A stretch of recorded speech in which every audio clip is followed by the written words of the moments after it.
seguinte, vamos lá, você que está aqui, certo? Você que está aqui comigo é porque você quer receber a palavra, né? Você quer receber a palavra. E eu tenho uma palavra de Deus hoje aqui para a sua vida, em nome do Senhor Jesus. Hoje o tema da minha ministração, eu quero falar com vocês sobre inconstância espiritual. Inconstância espiritual. O texto que eu quero ler com vocês é o seguinte, é Salmo 105. Vamos ler o Salmo 105 e o versículo de número 4, que diz assim: buscai ao Senhor e a sua força, buscai a sua face continuamente, louvado seja o nome do Senhor. Uma coisa que a gente realmente entende é que na nossa vida cristã nós passamos por muitas adversidades. Jesus disse que no mundo vocês vão passar por aflições e por tribulações. Ele disse isso, né? No mundo tereis aflições, mas tende bom ânimo, né? Porque eu venci o mundo. E a grande realidade é que a gente pode observar essa questão de inconstância espiritual. O que é uma pessoa inconstante? É aquele que não prossegue, é aquele que não é constante, é aquela pessoa que não tem firmeza, não tem disciplina, certo? Muitas vezes começa alguma coisa, principalmente em relação à sua vida espiritual, que é o que a gente vai tratar, e ele tem, certo, altos e baixos, né? É chamado de altos e baixos. Tem semana que ele está uma bênção de Deus, né? Fogo puro, presença do Senhor, sentindo o céu na sua vida. E a outra semana ele está muito lá embaixo, né? Está triste, está cabisbaixo, né? Por quê? Por causa das lutas, por causa das provas, por causa das dificuldades. Exatamente. Tem outros que é por causa dos pecados que não deixa. Tem pecado escravizador na sua vida. Não consegue ser livre, não consegue se libertar, certo? E tudo isso também traz inconstância espiritual na vida das pessoas. Então pode ser em relação às lutas, às provas, mas também pode ser em relação aos pecados, né? E o pecado escravizador, né? Viver uma vida de pecado, né? Porque todos nós temos pecado. A questão é viver uma vida de pecado, né? Também, com certeza, deixa a pessoa, certo, fraca espiritualmente. E aí é o chamado inconstância espiritual. Agora, eu quero deixar aqui uma coisa que você precisa entender, certo? Que existe pelo menos, né? Pelo menos três chaves importantes que você precisa saber em relação ao porquê você tem inconstância espiritual. Por que, pastor, que eu tenho inconstância espiritual? Realmente, eu quero sim ser mais cheio de Deus, eu quero servir ao Senhor, certo? Eu quero progredir, eu quero crescer na fé. Eu quero crescer, pastor, mas às vezes, parece que tem um negócio que me puxa, né? Eu não consigo, certo? Eu abro uma campanha, eu não termino. Eu começo a ler a Bíblia, eu paro. Eu começo a orar, eu oro 3 dias, depois não quero mais, certo? Parece que tem um negócio assim que suga minha força, eu não tenho força. Bom, eu vou te falar 3 motivos que pode acontecer. Primeiro motivo, e primeira coisa que você precisa saber é o seguinte, é que existem forças espirituais do mal. Existe forças espiritual do mal, gente, que luta contra você. Você precisa entender isso. Existem forças espirituais do mal que luta contra a sua vida. A Bíblia diz que o diabo, ele é o nosso adversário. Ele não é o meu amigo. Ele não é teu amigo. Certo? Ele não é o nosso amigo. O texto bíblico é claro. Ele é o nosso adversário. Ele é aquele que se opõe, certo? Contra a nossa vida. Ele é aquele que lança os seus dardos, exatamente, contra a nossa vida. Ele tem um objetivo claro: matar, roubar e destruir. Então veja, essa é a finalidade de Satanás contra a nossa vida. E é por isso que você precisa entender que você luta com uma força espiritual do mal. E para você vencer essa força espiritual do mal, você tem que ter o princípio básico na sua vida. Qual é o princípio básico? Você tem que ter uma vida da palavra, né? Ler a palavra do Senhor, meditar na palavra do Senhor. Por quê? A palavra do Senhor, ela é vida. Grava isso que eu estou falando. A palavra do Senhor, ela é espírito e vida. Diz a palavra que a palavra do Senhor é espírito espírito e vida. O que significa isso? Que a palavra do Senhor alimenta, sustenta a tua vida, certo? A tua alma diante do Senhor. É por isso que a gente tem que ler a palavra e meditar na palavra. Porque a palavra ela vai trazer o conhecimento de Deus. Exatamente. Você não tem como ser forte em uma área da sua vida que você não tem conhecimento. É como um médico. O médico, ele é forte na área da medicina, por quê? Porque ele tem conhecimento, ele estudou e continua estudando, se especializando a cada dia. Certo? Então, por exemplo, a pastora Luana aqui, está aqui conosco, é uma engenheira, né? Ela é engenheira. Eu não sou engenheiro, eu não sei nada de engenharia. Nada, vezes nada. Porque eu não estudei. Eu não tenho conhecimento dessa área. Ela tem. Por isso ela é especialista, né? E todo o tempo se aperfeiçoando ainda mais. Esse é um conhecimento de uma área que ela tem. A mesma coisa na vida espiritual, gente. A gente quer vencer, a gente quer ser constante sem ser profundo no conhecimento de Deus. Eu só posso ser profundo em Deus se eu conheço Ele na sua profundidade. E não tem outro lugar no mundo que você possa conhecer Deus, a não ser na sua palavra. Você está entendendo a importância de você ler a palavra agora? Aí você vai se tornar forte. Outra coisa é a oração, né? Com a palavra você adquire conhecimento e se aprofunda em Deus. Você fica um especialista em Deus. Então, quando o diabo vir contra a sua vida, quando o diabo se levantar contra você, você tem profundidade em Deus. Não tem como o diabo te derrotar. Não tem como o diabo te destruir. Não tem. A força do mal vai perder a força na sua vida. Porque você tem profundidade em Deus. Você conhece as artimanhas, né? as ciladas. Você conhece, você sabe exatamente. Porque você tem conhecimento em Deus. Você tem profundidade. Você está entendendo? O outro ponto é a oração, né? Oração é falar com Deus. É ter esse momento de intimidade, certo? E a oração, o que é que ela vai fazer? A oração ela vai te proteger. Exatamente. A oração protege. Gente, a gente tem que entender isso. Oração protege. Oração livra. Oração dá direção. Oração dá sabedoria. Oração é a manifestação de Deus aos seus filhos. Deus fala através da oração. Deus revela-se ao homem através da oração.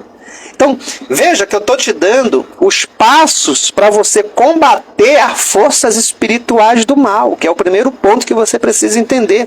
O porquê que você, muitas vezes, é inconstante. Eu estou te dando os dois principais passos. Tem mais, pastor? Tem, mas eu vou pular já para outro ponto. Mas eu estou te dando 2 passos que é de extrema importância na sua vida. Se você colocar isso em prática, escute o que esse pastor está falando.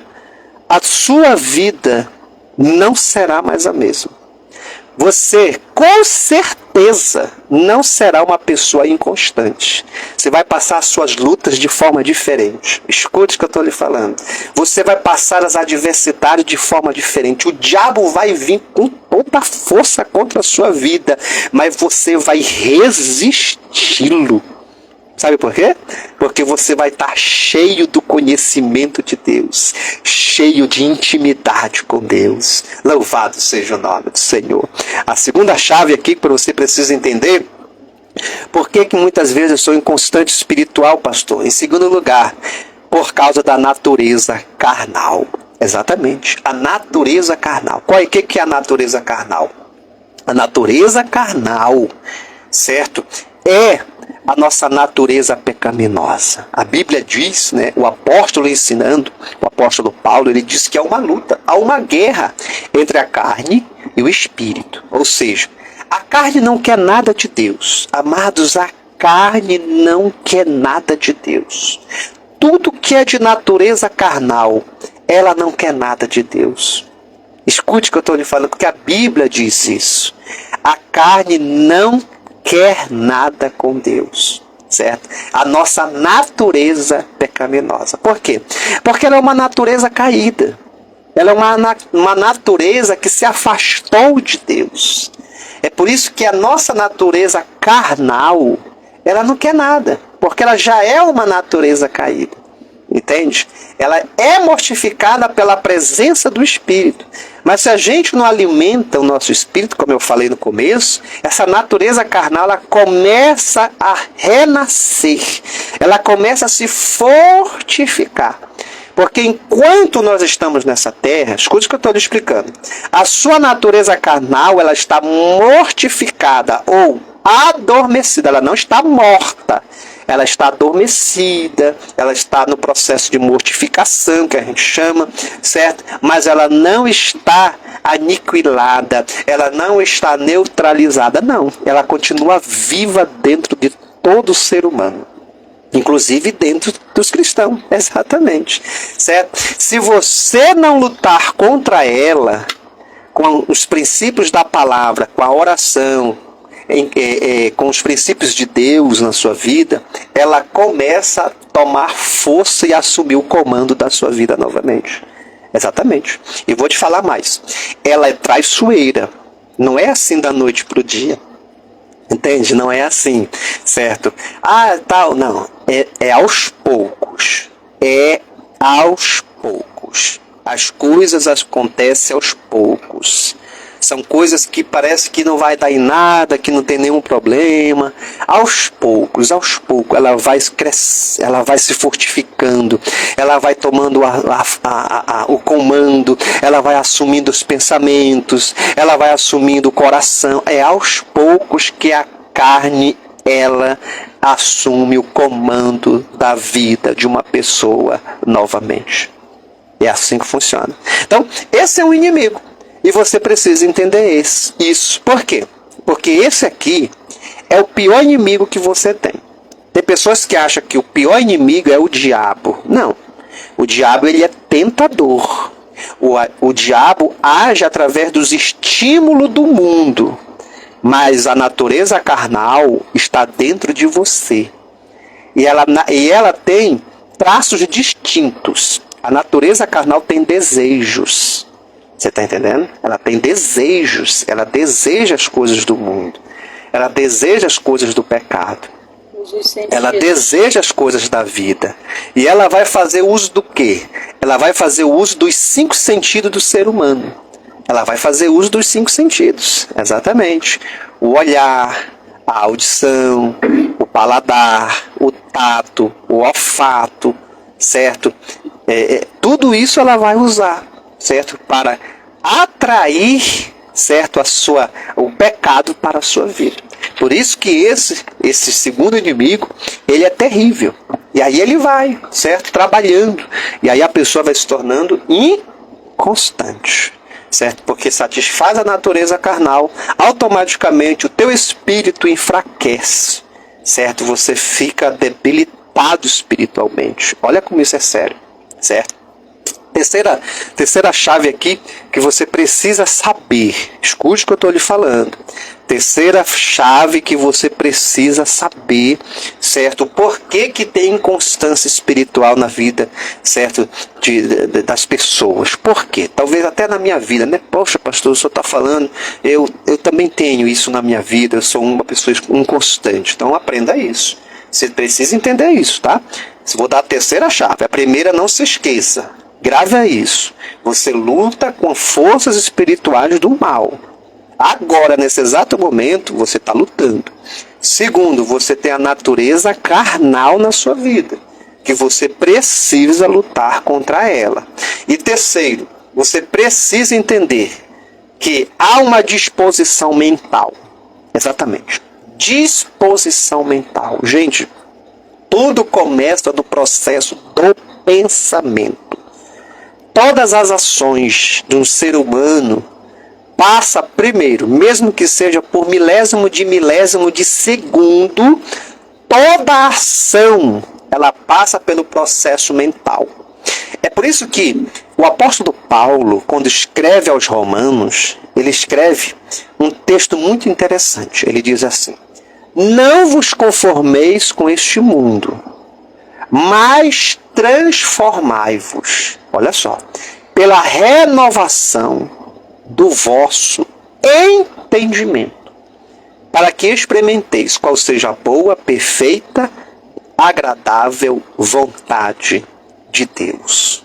Então veja, disposição mental, você tem que transformar, não se conformar, mas transformar processo mental. Olha que coisa interessante. O apóstolo também escreve, certo, aos Filipenses, e ele diz: se tem alguma coisa que você tem que pensar, pensai nas coisas que são de cima. Olha só. Pensai nas coisas que são de cima. Pensai nas coisas que têm louvor. Pensai nas coisas que edificam. Então veja que em todo o texto bíblico, e eu poderia citar mais texto bíblico sobre mente, porque às vezes as pessoas pensam, né, que a questão mental, a disposição mental, que é o que eu estou falando, não está na Bíblia, mas está na Bíblia. O apóstolo Paulo, olha, vai tratar na carta aos Efésios. O que ele vai falar aos Efésios? Que nós temos que ter as armaduras espirituais. Aí ele vai dizer, a primeira armadura, capacete da salvação. O que significa isso? Mente. Pensamento. Olha só, gente, como isso é sério na Bíblia. E todos nós sabemos que o maior campo de batalha espiritual é aqui, ó, é na sua mente. Então você já está vendo? Por que você tem inconstância espiritual? Por que eu tenho inconstância espiritual, pastor?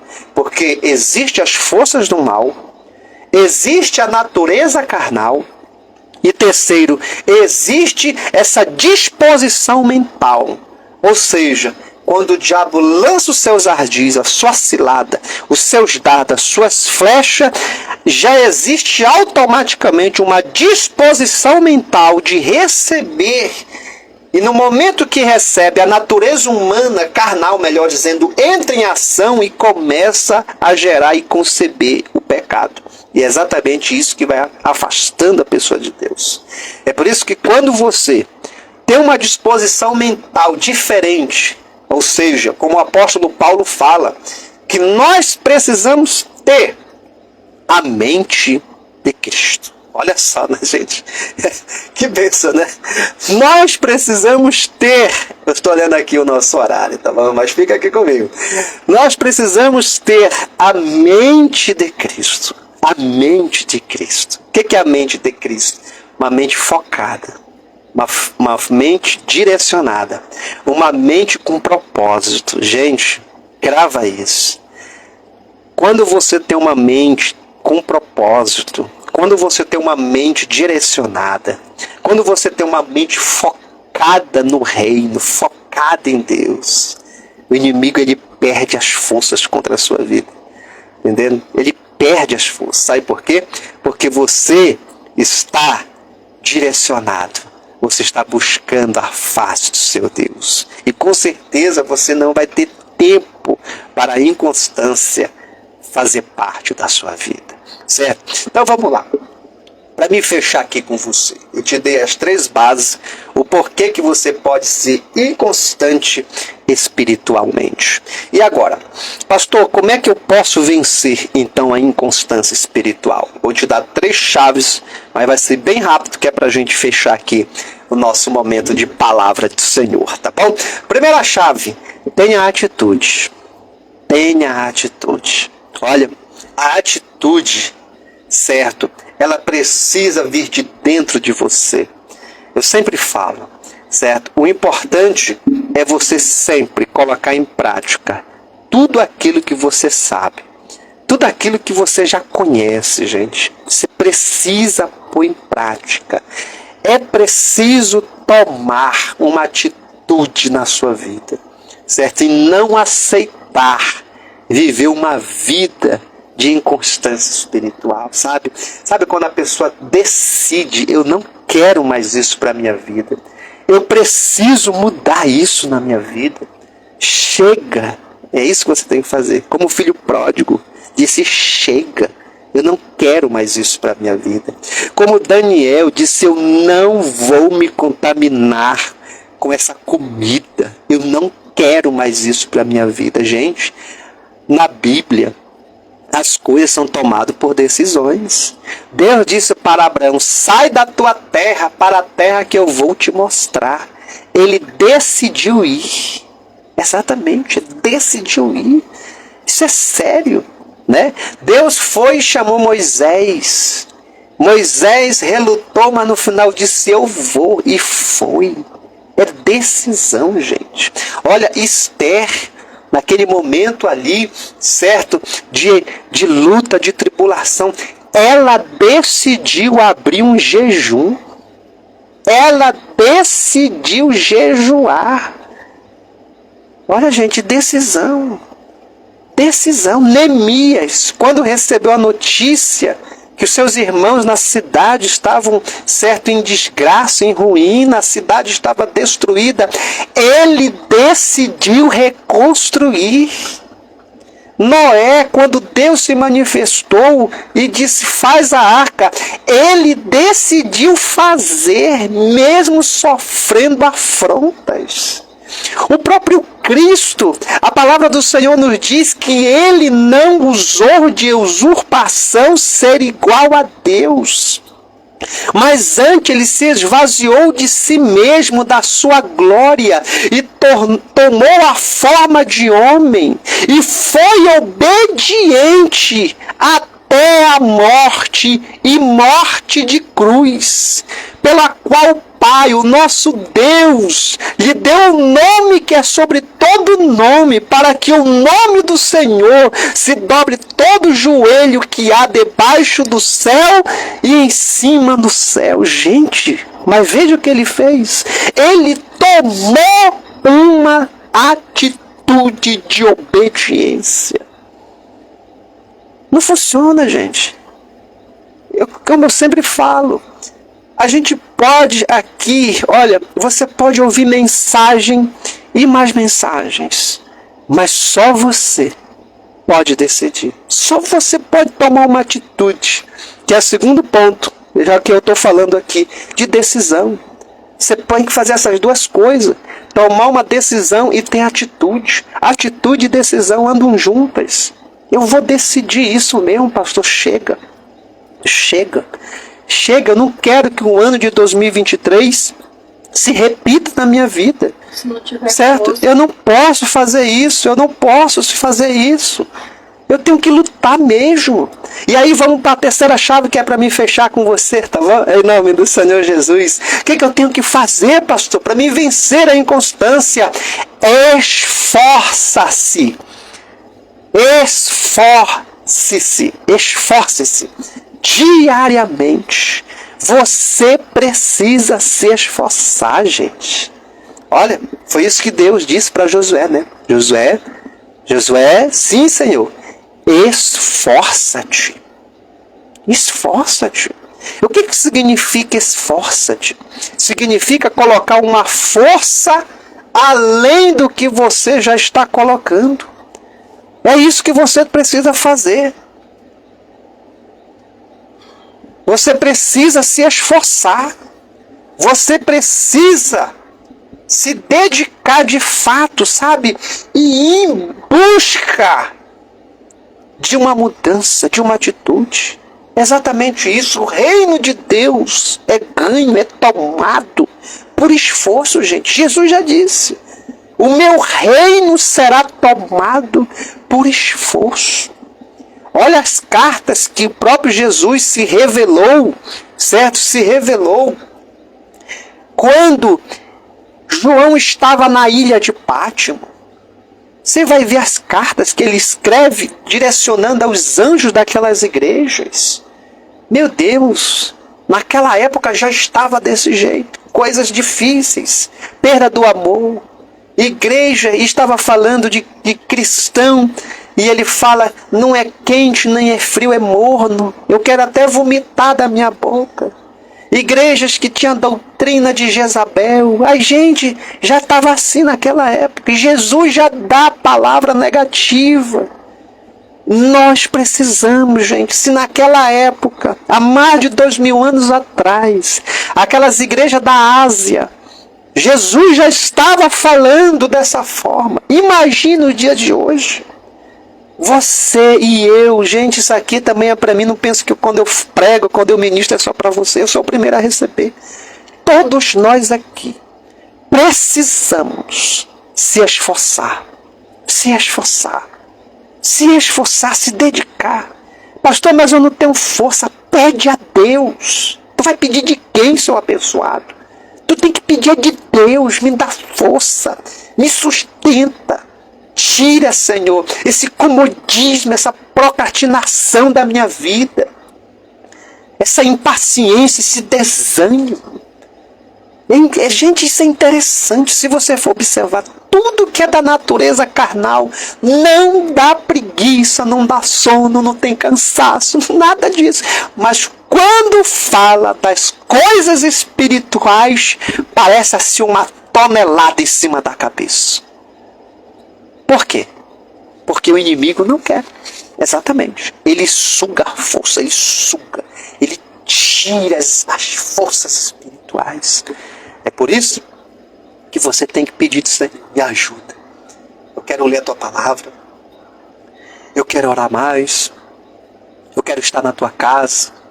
Eu quero te servir. Eu quero ajudar o próximo.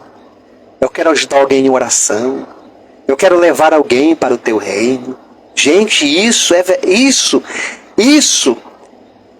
é viver a vida de Deus. Levando alguém para o reino do Senhor. Exatamente, orando por alguém, ajudando alguém. Certo? Quando você faz isso, escute o que eu estou lhe falando. Você vai ser uma pessoa constante. Porque você está envolvido no reino.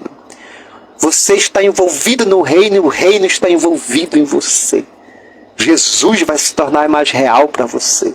Você vai ter experiências tremendas com Deus. O agir do Senhor será poderoso na sua vida.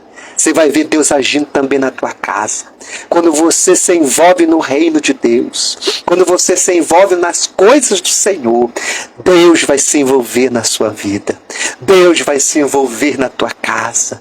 Deus vai se envolver na tua família. Você vai ver claramente o mover e o poder de Deus em nome de Jesus. Se você crê, eu sei que você crê, levante as suas mãos aonde você está e você diga assim: eu vou vencer, eu vou ser constante em Deus.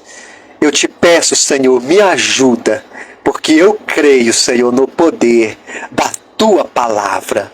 Me ajuda, Senhor, a viver uma vida constante em ti, em nome de Jesus. Se você crê, eu sei que você crê, glorifica o nome do Senhor, certo? Em nome do Senhor Jesus. Deus te abençoe.